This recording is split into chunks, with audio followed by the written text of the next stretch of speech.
40 বছর ধরে পড়েছেন। বলুন সুবহানাল্লাহ। কি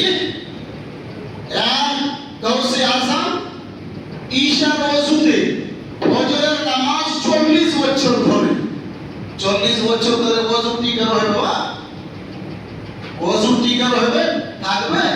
ঘুমাইলে তোমার ওযু শেষ হয়ে গেল।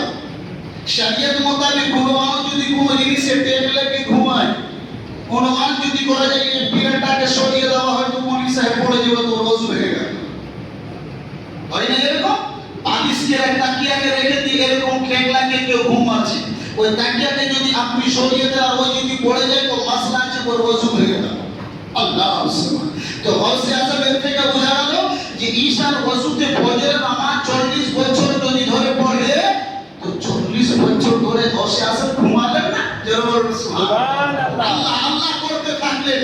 যে গাউসে 2 রাকাত নফল নামাজ পড়তেন তো এক রাকাতে 15 পারা কোরআন শরীফ পড়তেন। জোরে সুবহানাল্লাহ।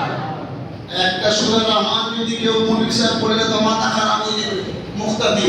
কিন্তু গাউসে পাকের কত বড় মার্তবা ইজ্জত কি এক রাকাত নামাজে 15 পারা কোরআন শরীফ পড়তেন, তারপরে রুকু করতেন, ফির দ্বিতীয় রাকাতে পুরো 15 পারা পড়তেন, তারপরে রুকু সাজদা করতেন।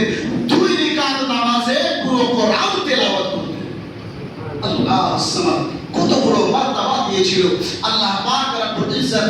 যে গাউসে পাক শেখ আব্দুল কাদের জিলানী বাগদাদীকে আখেরি কথা 1 মিনিটে শুনে নেন। ইনশাআল্লাহ ফির কখনো মোলাকাত হবে কি হবে না, হায়াত মালিক আল্লাহ আছে।